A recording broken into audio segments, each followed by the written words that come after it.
Rupanya aku baru dapat tahu, bukan 4 ekor kan, 12 ekor dalam badan. 12 ekor. 12 ekor, sial. 12 ekor kan. Ramai bodoh. Kau nak tahu tak kenapa aku dapat 12? Sebab aku anak sulung. 12 ekor. The first time aku dengar aku dapat 12 ekor, aku macam what the fuck. Asal aku Tapi bila aku fikir balik, okay, baik aku kena daripada adik-adik aku kena kan.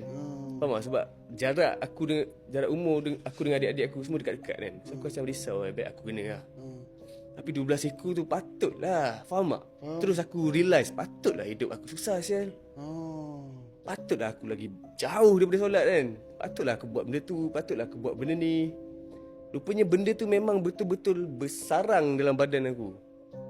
12 ekor. Which is aku macam alamak. At first aku tak percaya gila. Lepas tu dia cakap, okay tak apa, kau tak percaya tak apa, jom kita buat. Lepas tu aku cakap, boleh lah saya record kan. Aku letak record.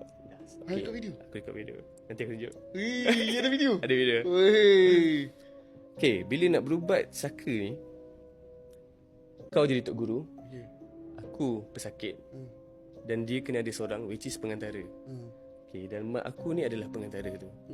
Sebab dia tak boleh contact dengan saka ataupun jin tu secara aku lisan. Dia lagi senang kalau ada pengantara. Betul tak kak? Kan, lagi senang kalau ada pengantara. So mak akulah jadi pengantara tu. And then at first dia ambil air macam biasa, dia baca ruqyah kan. Buat air ruqyah. So aku minum. Minum keras. Lepas aku bagi mak aku minum keras. Lepas tu dia baca. Dia baca zikir. Baca zikir je dia rupanya. Zikir dengan ada beberapa patah ayat Al-Quran. Sas. Mak aku duduk diam macam tu. Aku macam Lepas tu Ustaz cakap, Wih, faham gila. mak aku macam tu. Aku macam, ya Allah, aku tak pernah nampak benda ni bai. Benda ni jadi depan-depan, which is mak sendiri kan. Aku pusing phone tu letak kat mak aku kan. Aku pandang, aku duduk tepi dia, aku pegang mak aku. Mak, semak aku cakap, dia pandang aku macam ni, kau nak buang aku?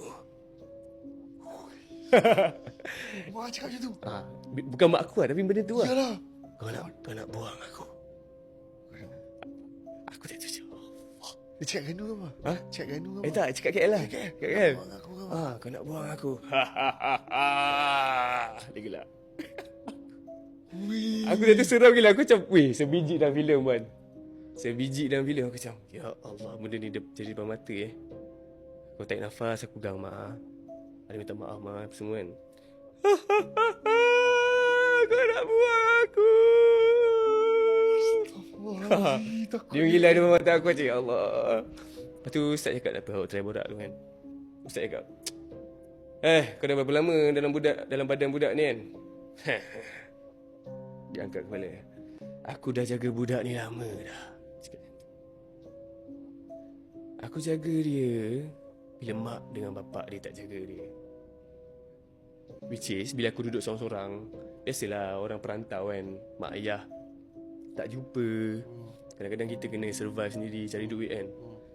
So dia nak cakap, at that time, saka tu lah yang menjaga aku. Walaupun aku tak cukup makan, aku tak ada duit kan tu. Tapi aku still hidup. Sebabkan benda tu tolong aku untuk hidup, untuk teruskan hidup lah.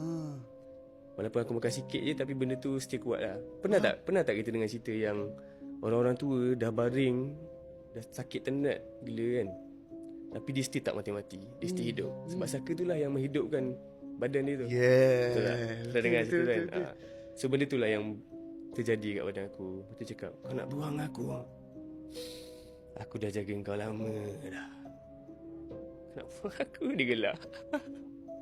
Lepas ni siapa nak suka kau? Dia cakap macam tu. Di situ. Mak hang cakap macam tu. Lepas ni siapa nak suka kau? Suara memang lain lah. Suara lain, suara garau.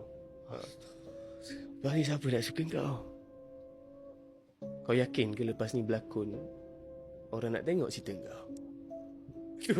Dia main macam tu sial. Dia berlakon bodoh. Aku dah macam, alamak, kau ni cari masalah lah. Aku potong lah, cakap, weh, yang bagi rezeki bukan kau, Tuhan aku. Cakap itu.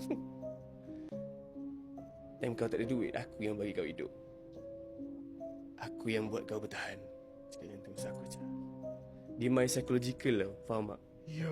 Sebab benda ni, jin dengan saka ni, diorang dah hidup bertahun-tahun lama. Yes. So dipandang kita ni macam bayi, macam budak je tu. Kau cakap apa sial? Faham tak? Faham. Aku, ilmu aku lagi banyak daripada kau tu. Kau nak cakap Tuhan kau tu boleh tolong kau? Tak, aku tolong kau. Oh. Moyang aku, dia cakap, moyang engkau, moyang aku ni cakap kan. Dia cakap, moyang engkau dah bertanggungjawabkan aku untuk jaga anak-anak cucu cicit aku. Aish. Cakap plus ya. Ah, Bagus.